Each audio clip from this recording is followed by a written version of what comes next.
Bismillahirrahmanirrahim.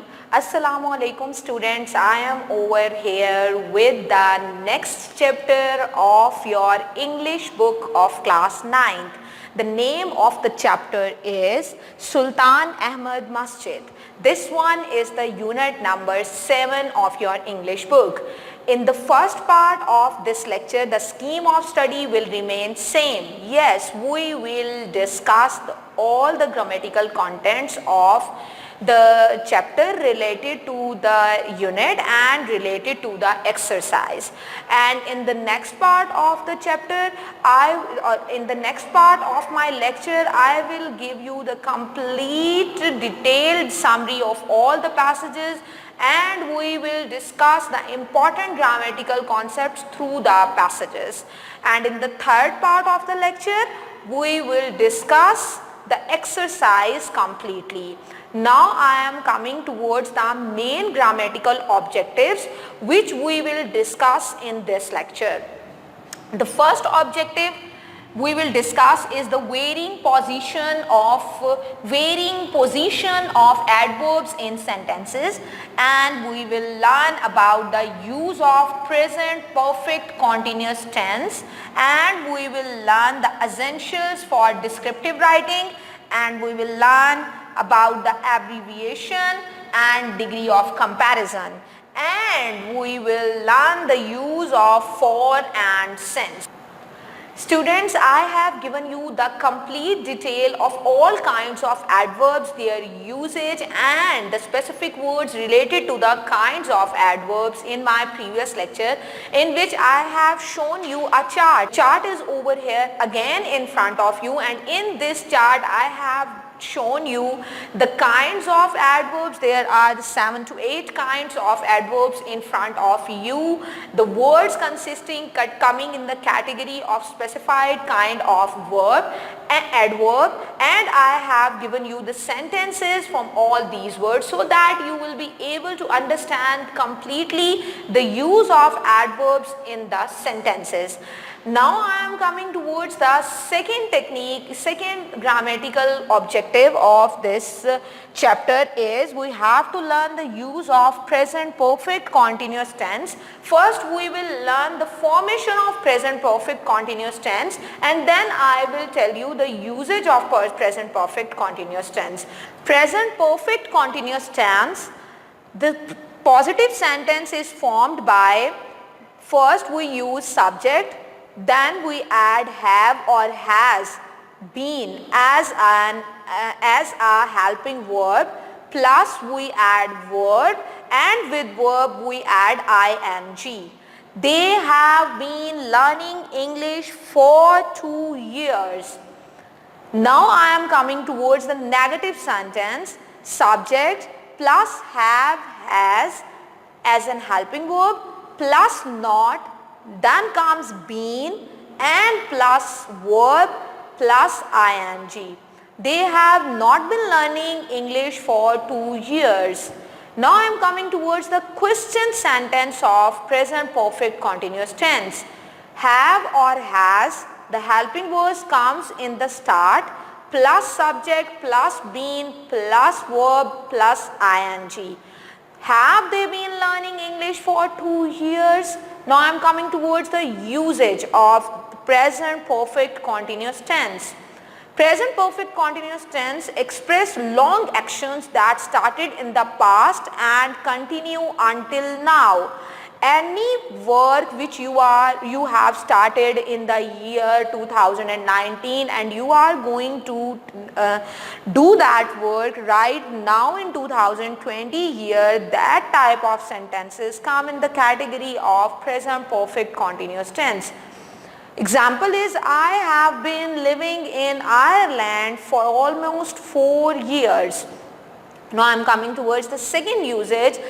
This tense is used when you have to express recent actions that have clear evidence for results or results now. Her eyes are red because she has been crying all evening. This tense is used typically for shorter, more temporary situations. Have they been learning English this week? Okay students, now by following this short and precise chart which is going to show you the formation plus usage plus examples related to present perfect continuous tense, you can easily understand the basics of this tense. Now I am coming the basic grid which is introduced by following this tense. When we are going to make sentences regarding this tense, we have come to know that there is the use of for and since in these sentences. This grid is also in our chapter, and we have to know where we have to use for and where we have to use since.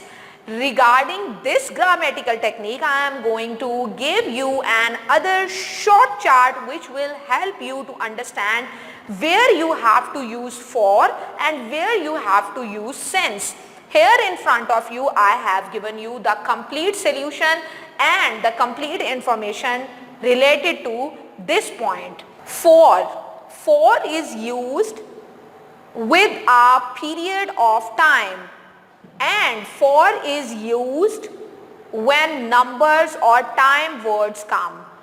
5 minutes, 2 centuries, 2 weeks, a half hour, 6 days, a while.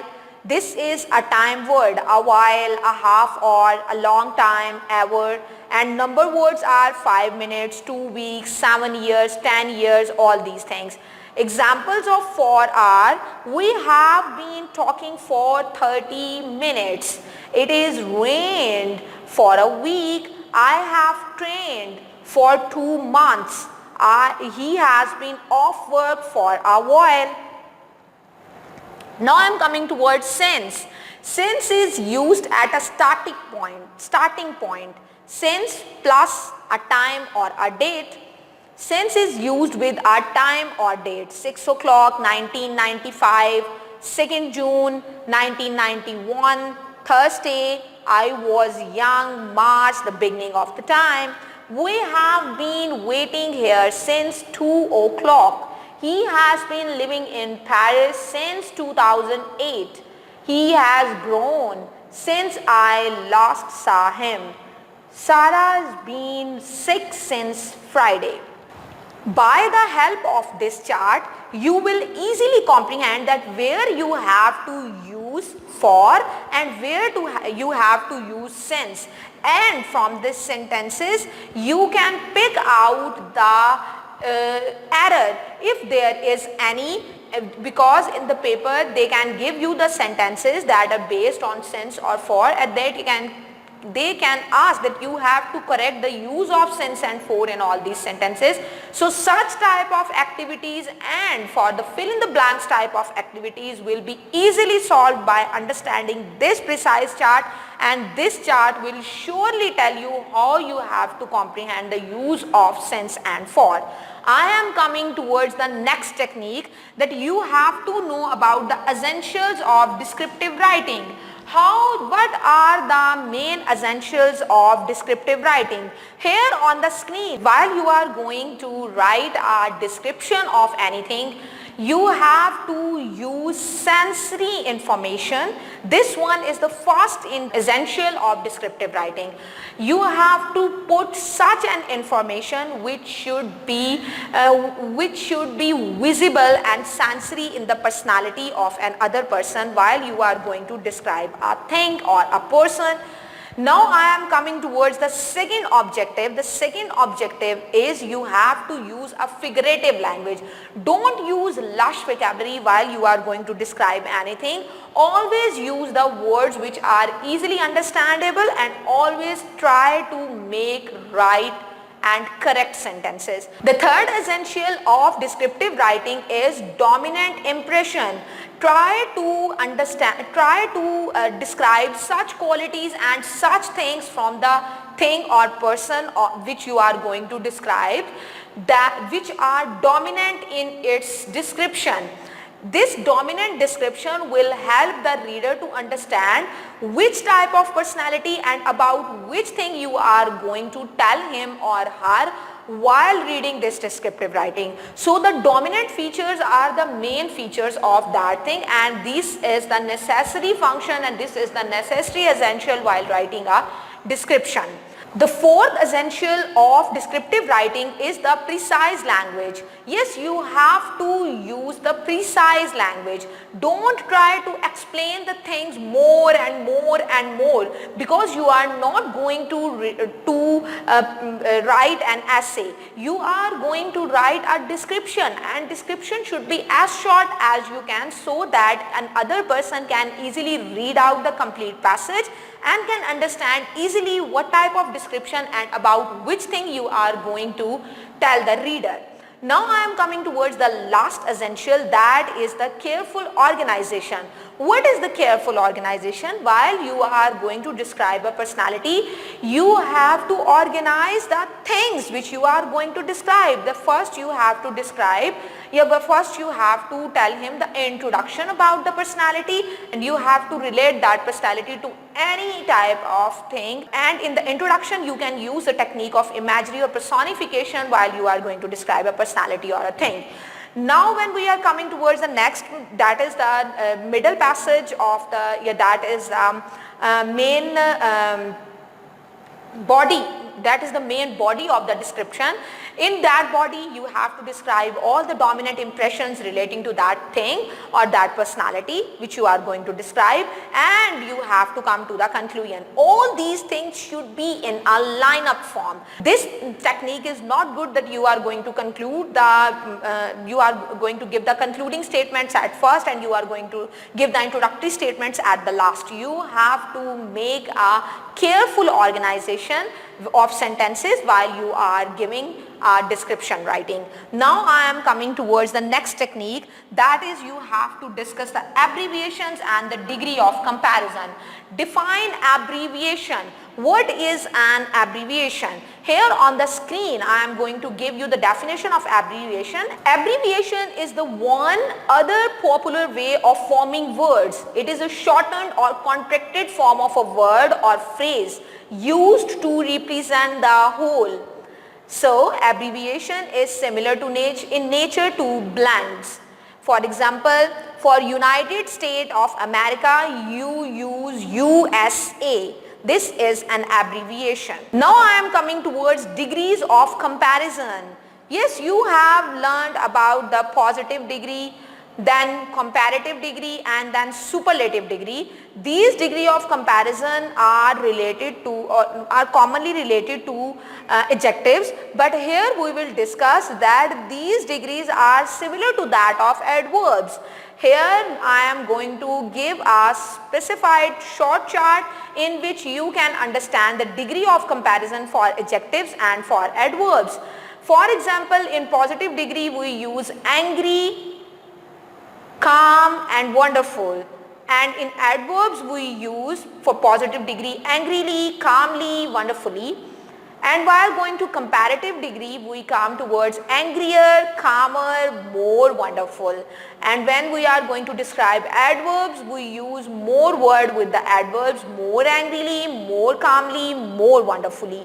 And now we come towards the superlative degree, then we have to discuss that thing and the quality of that thing at the brilliance level or at the peak of its brilliance. Now I am coming towards the word that angriest, calmest, most wonderful. Adverbs are most angrily, most calmly and most wonderfully. Students, from this complete lecture you will surely be able to understand all the grammatical concepts that have been given related to this unit, and this unit and this lecture will surely help you to understand and to comprehend all these grammatical concepts while they are coming in your paper, whether the activity regarding these concepts is from the lesson or is without the lesson.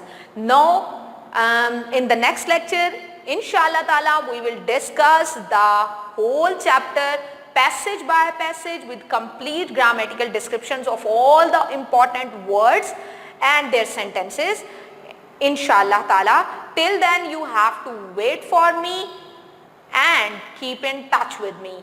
Allah Hafiz.